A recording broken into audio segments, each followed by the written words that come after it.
में अपने माता पिता को कुछ करते हुए देखते हैं तो उनसे जो संस्कार हम पाते हैं वही हमारा चरित्र बनता है, वही हमारे जीवन का आधार बनता है। तो पहला गुरु माता होती है और हम सभी तहे दिल से अपनी माँ को प्रणाम करें। प्राचीन काल में जो परंपरा और संस्कृति प्रचलित थी उनमें मनुष्य 16 संस्कारों की बात है, उसमें विद्यारंभ संस्कार की बात होती थी और गुरु के पास शिष्य जाते थे तो शिष्य एक यज्ञोपवीत संस्कार के माध्यम से एक यज्ञोपवीत शिष्य को धारण कराते थे। उसमें 3 धागों का एक मेल होता है। वे 3 धागे हमारे जीवन में जो त्रिपुटियां हैं उनका प्रतिनिधित्व करती हैं। शायद कुछ लोगों को ये नहीं मालूम होगा, जो 3 त्रिपुटियां हमारे साथ हमेशा चलती हैं। गुण के रूप में आप देखें तो सतरज और तम की बात करें, त्रिदोषों के रूप में वात पित्त कफ की बात करें। शशकांत सर यहाँ मौजूद हैं, संस्कृत के बड़े विद्वान हैं, मुझे नहीं लगता मैं उनके सामने कुछ ज़्यादा बोल पाऊंगा, लेकिन प्रकृति, स्थिति और प्रलय ये त्रिपुटी है। अवस्थाओं के रूप में सुषुप्ति, जागृति और स्वप्न की जो अवस्थाएं हैं, वे अवस्थाएं, ये त्रिपुटियां हमारे जीवन में जो होती हैं, इन यज्ञोपवीत के माध्यम से हमारे लिए इसमें समभाव बना रहे ये धारण किया जाता था। और गायत्री मंत्र गुरु शिष्य के कान में फूंकते हुए उसके नैतिक चारित्रिक आध्यात्मिक उत्कर्ष के लिए मार्ग प्रशस्त करता था। मनोवचन कर्म सतचित आनंद, इन सब त्रिपुटियों के साथ साथ जो देवत्व का भाव है, ब्रह्मा विष्णु और महेश, ये इन त्रिपुटियों का प्रतिनिधित्व करते हैं। मनुष्य जीवन किस लिए है, अब आ जाते हैं इस बात के ऊपर, क्योंकि ये महत्वपूर्ण बात है। मनुष्य का जीवन मोक्ष प्राप्त करने के लिए है। हम लोग जो अपना भौतिक शरीर धारण किए हुए हैं, इस भौतिक शरीर के अतिरिक्त हमारे पास एक सूक्ष्म शरीर है, एक कारण शरीर है। उस गहराई में न जाते हुए, क्योंकि कुछ लोगों को, कुछ विद्यार्थियों को, छात्राओं को ये बातें बहुत ज़्यादा गहरी लगेंगी, उस डेप्थ में न जाते हुए मोक्ष की बात करते हैं कि ये मोक्ष जो है आत्म साक्षात्कार वर्ग या बोधित्व जिसको बोलते हैं, ये आपस में पर्यायवाची शब्द हैं और यही जीवन का उद्देश्य है। आप अपने आप से कभी प्रश्न नहीं किए होंगे, जो आप प्रश्न आपके सामने मैं रखने जा रहा हूँ, ये मूल प्रश्न है जो प्रत्येक विद्यार्थी को अपने अध्ययन काल में अपने आप से करना चाहिए, तभी वह जाकर अपने आप को आगे एक लक्ष्य की ओर लेकर जा सकता है। पहला प्रश्न, मैं कौन हूँ? हम ये जानते हैं मैं नितिन कोरपाल हूँ, लेकिन ये मेरा केवल एक भौतिक शरीर का परिचय है। कहीं ना कहीं एक सूक्ष्म शरीर और एक कारण शरीर का इस शरीर के साथ में योग है। वास्तव में एक आत्मस्वरूप, एक भौतिक शरीरधारी मनुष्य हूँ मैं, देहधारी मनुष्य हूँ। मैं कौन हूँ, मैं कहाँ से आया हूँ, मुझे कहाँ जाना है, क्या मेरा लक्ष्य है और क्या उस लक्ष्य की प्राप्ति के लिए मैं सार्थक प्रयत्न कर भी पा रहा हूँ या नहीं कर पा रहा हूँ। ये 5 मूल प्रश्न प्रत्येक व्यक्ति को अपने आप से करना चाहिए। और जो व्यक्ति, छात्राएं यहाँ बैठी हैं, यदि छात्राएं ये प्रश्न अपने आप से करेंगी तो निश्चित रूप से वे अपने जीवन के लक्ष्य को निर्धारित कर पाएंगी। और जो अपने अध्ययन काल में अपने लक्ष्य को निर्धारित कर लेता है, वही महात्मा गांधी हो जाता है, वही मार्टिन लूथर किंग हो जाता है, वही नेल्सन मंडेला बन जाता है, तो नीरज चोपड़ा भी वही बनता है, सचिन तेंदुलकर भी वही बनता है, वही विवेकानंद का स्वरूप धारण कर लेता है, वही आदि शंकराचार्य की पदवी की ओर अग्रसर हो जाता है। तो मूल प्रश्न अपने आप से जब तक आप नहीं करेंगे, तब तक योग में आने की आपकी एंट्री की स्थिति नहीं बन पाती। अब आपने प्रश्न किए तो योग शब्द का अर्थ जोड़ना मिलाना, ये जोड़ना मिलाना आत्मा का परमात्मा से, a union of body, mind and soul is known as yoga. A union of individual soul with the cosmic or universal soul is known as yoga. ये 3 परिभाषाएं इसके अतिरिक्त महर्षि पतंजलि के द्वारा दी गई योगश्चित्त वृत्ति निरोधक की परिभाषा। यदि आप इनको धारण करना सीख लेते हैं तो निश्चित रूप से आप अपने जीवन के लक्ष्य को निर्धारित कर पाएंगे। महर्षि पतंजलि के योग सूत्र के 3 सूत्र, इनको यदि आप धारण कर लेते हैं तो आप बहुत आगे जा सकते हैं, जीवन के विजेता बन सकते हैं। वे 3 सूत्र कौन से हैं? अथ योगानुशासनम, जीवन एक अनुशासन है, उस अनुशासन को समझना, उस अनुशासन का पालन करना, अपने मन वचन कर्म से उसको धारण करना। दूसरा, चित्त की वृत्तियों का निरोध, चित्त की वृत्तियां अर्थात प्रमाण, विपर्यय, विकल्प, स्मृति और निद्रा वृत्ति तथा उसके साथ में पंच क्लेश जो जुड़े हुए हैं, अविद्या, अस्मिता, राग, द्वेष और अभिनिवेश, इनको आप यदि समझ लें और इनसे अपने आप को ऊपर ले जाएं तो आप बड़े व्यक्तित्व के रूप में अपने आप को समाज में प्रतिष्ठित कर सकते हैं। तीसरा सूत्र जो है वह है तदा दृष्टु स्वरूपे अवस्थानम, अपने निज स्वरूप को प्राप्त करना। अब जिस परिचय को हम धारण करते हैं वो परिचय हमारा भौतिक शरीर का है, लेकिन हम अपने वास्तविक स्वरूप को प्राप्त करने के लिए, जिसको हम अभी आत्म साक्षात्कार, अपवर्ग, मोक्ष की बात कर रहे थे, वह निज हमारा स्वरूप एक आत्म स्वरूप से परमात्मा की ओर हम ले जाएं, तब हम अपने जीवन को श्रेष्ठ जीवन बना सकते हैं। तो इन बातों को ध्यान में रखते हुए मुझे जो विषय दिया गया वो है योग एवं ध्यान द्वारा स्वास्थ्य की संकल्पना, शारीरिक मानसिक स्वास्थ्य। सर, बड़ी विनम्रता से मैं कहना चाहूँगा, योग चिकित्सा का विषय कभी नहीं रहा है, न है। योग विशुद्ध आध्यात्मिक ज्ञान है, आध्यात्मिक शास्त्र है, आध्यात्मिक विज्ञान है। ये अध्यात्म की श्रृंखला में विभिन्न पड़ाव आते हैं, उनमें से एक पड़ाव स्वास्थ्य है। कहने का तात्पर्य यह है कि यदि हम सागर से नई दिल्ली की यात्रा करें तो बीना मालखड़ी स्टेशन आएगा, तो झांसी स्टेशन आएगा, ग्वालियर स्टेशन आएगा, आगरा आएगा और फिर नई दिल्ली हम पहुंचेंगे। तो विभिन्न पड़ावों को पार करते हुए हम मूल आत्म साक्षात्कार या कैवल्य की अवस्था को प्राप्त करते हैं। लेकिन उसके बीच में जो एक स्टेशन आया, वो स्टेशन के रूप में चिकित्सा योग का एक अंग हो गई और योग को एक चिकित्सा के रूप में प्रतिष्ठा मिल गई। आज के समय में जो आपाधापी का योग है, जो दौड़ भाग का योग है, गला काट प्रतिस्पर्धा चल रही है, एक दूसरे से आगे बढ़ने की होड़ मची हुई है, इस होड़ में हम अपने आप को भूलते जा रहे हैं, हम अपने स्वरूप को भूलते जा रहे हैं और दिन भर बस भोग विलास और आनंद की वस्तुओं के पीछे दौड़ लगा रहे हैं। विद्यार्थियों के रूप में हमको परीक्षाओं की चिंता है, हम असाइनमेंट जमा करने की चिंता है, उसके बाद फीस जमा नहीं होता, पोर्टल नहीं खुल रहा है तो पोर्टल के लिए परेशान हो रहे हैं। हम निश्चित रूप से अपने अपने जीवन में अपने अपने स्तर पर किसी न किसी आपाधापी से गुजर रहे हैं और वो आपाधापी हमको अपने स्वास्थ्य में ध्यान देने के लिए समय ही नहीं दे पा रही है। इसलिए शायद ऐसे विषयों पर विमर्श की आवश्यकता है और इस विमर्श के लिए मुझे आमंत्रित किया गया। मैं बहुत हृदय से आभारी हूँ मैडम का। अब आते हैं भौतिकवादी संसार में जो हम जी रहे हैं, उसमें जो सुख संसाधन और ऐशोआराम की वस्तुएं हैं, उन वस्तुओं को जिनको हम सुख का साधन मानते हैं, वास्तव में वे दार्शनिक और चिंतन परंपरा में तो दुख हैं, क्योंकि वे सभी नष्ट हो जाने वाली हैं। वे हमारे साथ चिरकाल तक रहने वाली नहीं है। चिरकाल तक तो हमारे साथ केवल आत्मानंद रहेगा, चिर शांति रहेगी, आत्मा अनुभूति रहेगी, लेकिन हम उस ओर ध्यान ही नहीं देते। हम केवल भौगोलिक जीवन में, भौतिक जीवन में अपने आप को रमाए हुए हैं, वही हमारी ब्रिंगिंग अप है और उसी में हम आगे बढ़े जा रहे हैं।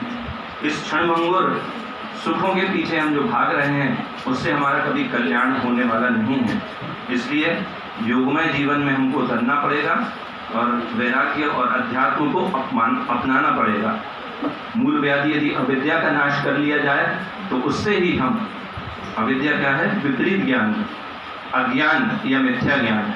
यदि हम जो सोच रहे हैं कि हम जो दुनिया में ये कर लेंगे, वो कर लेंगे, आज ये हो गया पूरा तो कल दूसरे की कामना, फिर परसों तीसरे की कामना, इन कामनाओं और महत्वाकांक्षाओं में घिरे रहने से हम यदि बाहर निकल आकर कुछ और सोचें कि हमारा जीवन हमको एक आत्मा के चोले के रूप में प्राप्त हुआ है, वो चोला नष्ट होने वाला है, लेकिन उसकी मुक्ति के लिए हमको कुछ प्रयत्न करना चाहिए, हमें अपने आप को ईश्वर की ओर उन्मुख करना चाहिए। तो उसके लिए योग एक साधन है, योग और ध्यान उसके लिए एक साधन है।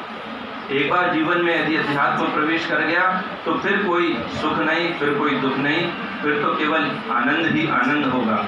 और आपके साथ में तो आनंद प्राचार्य के रूप में मौजूद है, तो वो आनंद आपके साथ में जो यहाँ आपके अध्ययन काल में है, वो अध्ययन काल से आगे बढ़कर इन विचार विमर्शों की श्रृंखला से आपके जीवन को आनंदित करेगा। पतंजलि ने 3 प्रकार के साधकों की बात की है। उच्च कोटि के साधक जैसे विवेकानंद रहे, जैसे संत ज्ञानेश्वर रहे, जैसे आदि शंकराचार्य रहे। इन्होंने कम समय में अपने जीवन को लक्ष्य को प्राप्त किया और अभ्यास और वैराग्य से शीघ्र ही मुक्ति को प्राप्त किया। हम सभी जानते हैं विवेकानंद की आयु केवल 39 वर्ष थी और आदि शंकराचार्य तो और कम 32 वर्ष में महाप्रयाण कर गए। तो संत ज्ञानेश्वर जो महाराष्ट्र में पूजित हैं वे तो केवल 21 वर्ष में एक बहुत बड़ी गीता ज्ञानेश्वरी गीता लिखकर महाप्रयाण कर गए। तो ऐसे लोगों के लिए, ऐसे उच्च कोटि के साधकों के लिए जिन्होंने अपने कर्म संस्कारों को लगभग समाप्त कर लिया है, लेकिन कुछ संस्कार जो शेष रह गए हैं उनको पूरा करते हुए शीघ्र अपने लक्ष्य को प्राप्त करते हैं, वे उच्च कोटि के साधक होते हैं। मध्यम कोटि के साधक की बात करते हुए पतंजलि बताते हैं कि इसके लिए, इन लोगों के लिए, इन साधकों के लिए क्रिया योग की साधना है। तप, स्वाध्याय और ईश्वर प्रणिधान रूपी 3 तंत्रों को अपनाते हुए हम शीघ्र ही मुक्ति को प्राप्त कर सकते हैं। और सबसे निम्न कोटि के साधक जैसे मेरे जैसे अज्ञानी व्यक्ति, अकिंचन व्यक्ति के लिए अष्टांग योग की संकल्पना महर्षि पतंजलि ने बताई है। अष्टांग योग अर्थात योग के 8 साधनों का अध्ययन, अध्ययन के साथ साथ साधना, साधना के साथ आचरण और आचरण के साथ व्यवहार और व्यवहार के साथ चरित्र के रूप में अपनाना। वे 8 अंग हैं: यम, नियम, आसन, प्राणायाम, प्रत्याहार, धारणा, ध्यान और समाधि।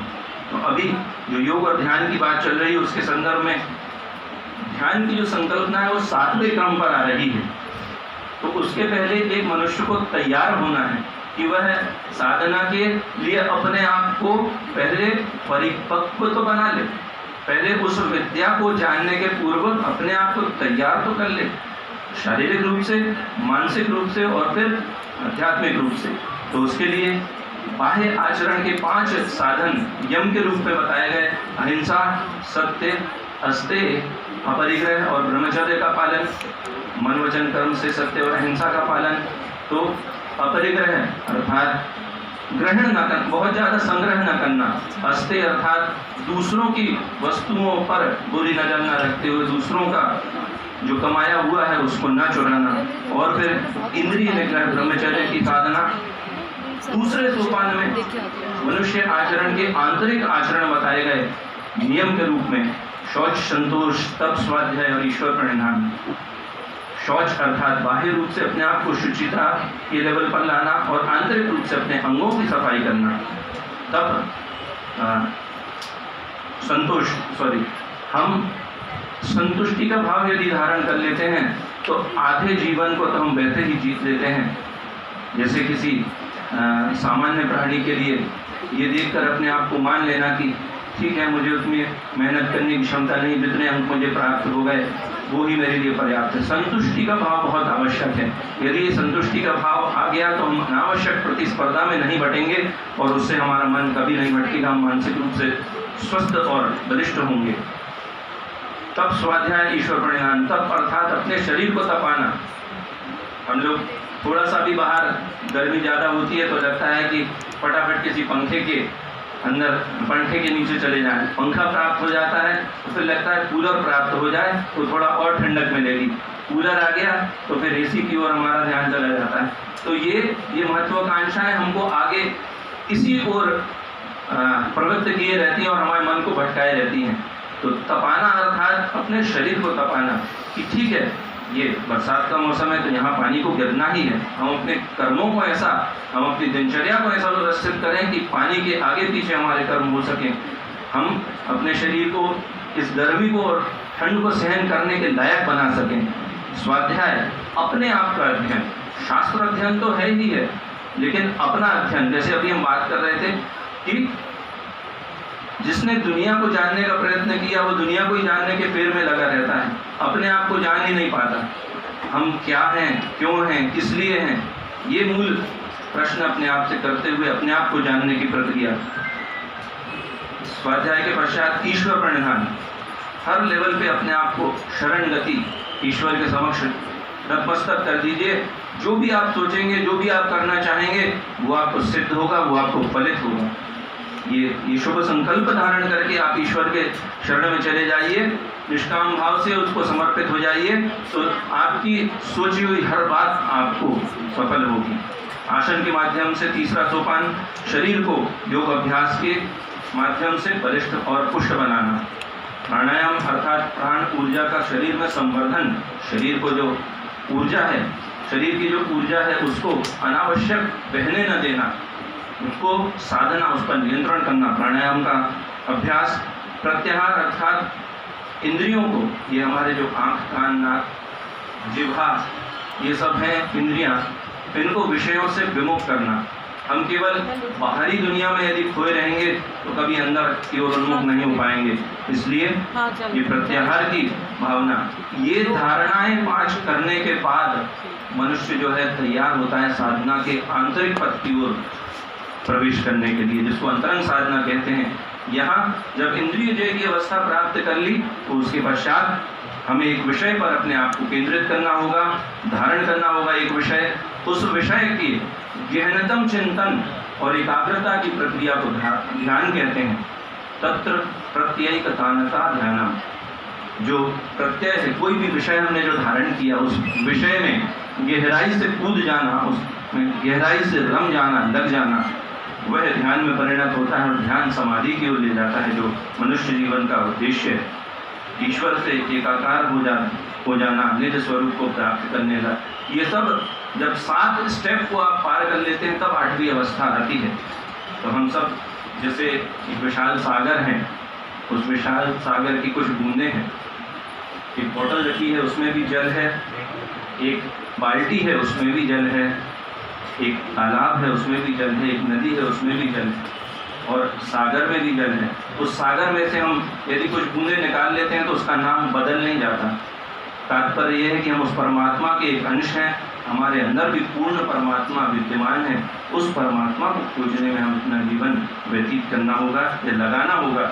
और एक बार हमने उस परमात्मा की ओर अपने आप को उन्मुख कर दिया तो फिर न शारीरिक स्वास्थ्य की आवश्यकता है, न मानसिक स्वास्थ्य की आवश्यकता है, केवल शांति और आनंद का अनुभव होगा।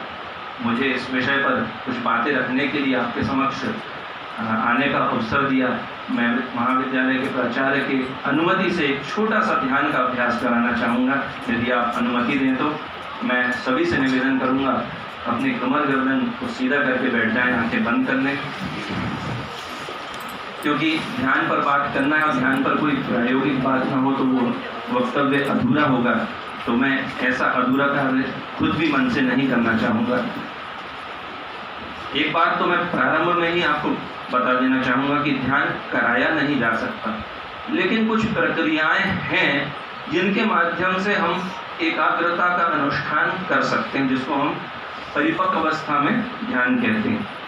तो चाहे पद्मासन लगाएं या सिद्धासन लगाएं या स्वस्तिक आसन लगाएं, ये 3 आसन जब हम सामान्य रूप से अभ्यास में बैठे हुए अभ्यास के समय 3 आसन में से कोई एक आसन लगा लें, नेत्रों को बंद करें और आती और जाती हुई श्वास का अवलोकन करें। आप सभी नेत्र बंद रखें और अपने नासिका के अग्रभाग पर, नासिका के टिप पर जो श्वास आ रही है और जो बाहर निकल रही है, आ रही अर्थात पूरक, और श्वास जो हम छोड़ रहे हैं रेचक, इसका अनुभव करें। एक हल्का सा ठंडापन हमको महसूस पड़ेगा, शीत महसूस होगा, अनुभव होगा जब हम श्वास को अंदर भर रहे हैं, और जब हम श्वास को छोड़ रहे हैं तो हल्का सा गर्म हमको महसूस होगा। इसके अतिरिक्त हमको महसूस होगा कि कोई एक नासिका, दोनों नासिका छिद्र में से कार्य कर रही है। नासिका तो एक ही है, 2 छिद्र हैं, उनमें से कोई एक नासिका छिद्र इस समय एक्टिव होगा। यदि आप बाएं नासा छिद्र की बात करें तो वह चंद्र नाड़ी है, लेफ्ट नोस्ट्रिल, और दाहिना नासा छिद्र यदि कार्य कर रहा है तो इस समय सूर्य नाड़ी आपकी एक्टिव होगी, राइट नोस्ट्रिल एक्टिव होगी। इसका ऑब्जर्वेशन करिए। श्वास आ रही है और उसको दुगने समय में धीरे धीरे बाहर छोड़ रहे हैं। लेफ्ट नोस्ट्रिल के माध्यम से अथवा राइट नोस्ट्रिल के माध्यम से आप इनहेल कर रहे हैं और एक्सहेल कर रहे हैं। श्वास आ रही है, जा रही है, हल्का सा शीतोष्ण अनुभव आने और जाने पर। इस स्थिति में आप भगवद गीता के उस श्लोक का भी अनुसरण कर रहे हैं। समं काय शिरोग्रीवम धारेण चलम स्थिरम संप्रेक्ष नासिकाग्र स्वम दृश्यान अवलोकयान, अर्थात आप अपनी काया को सीधा रखते हुए ध्यान को करने का प्रयास कर रहे हैं।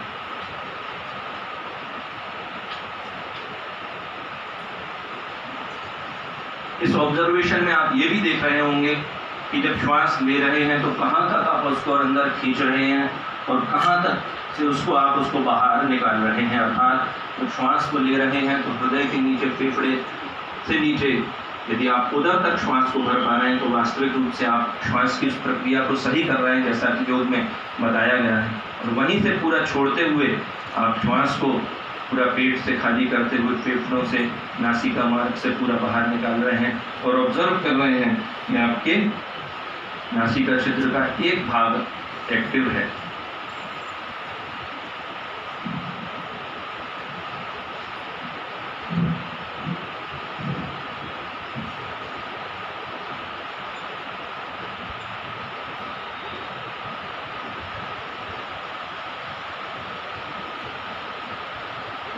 इस शांति की अवस्था को प्राप्त करने के लिए विदेशों से हजारों नागरिक आते हैं भारत, और भारत में आकर विभिन्न आश्रमों में लाखों रुपए एक एक हफ्ते के 10-10 दिन के देते हैं और ध्यान की प्रक्रियाओं को सीखते हैं।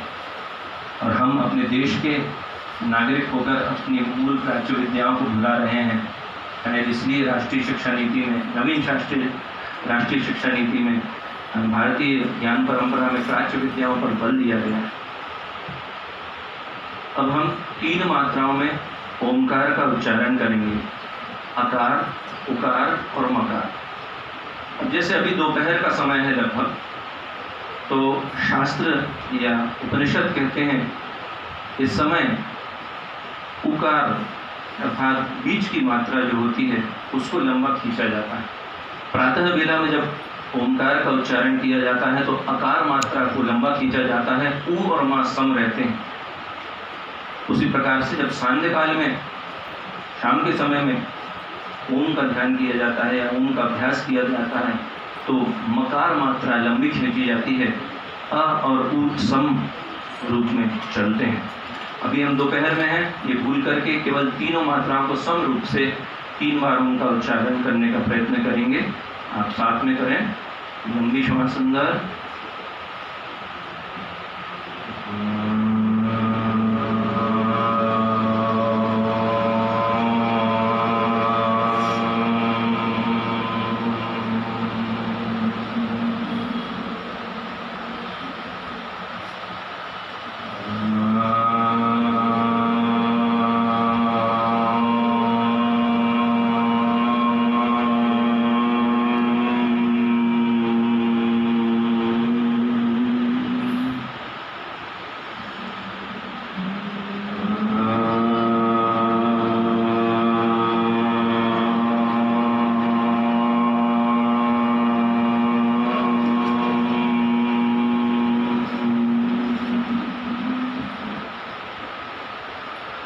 दोनों हाथों को नमस्कार मुद्रा में जोड़ेंगे।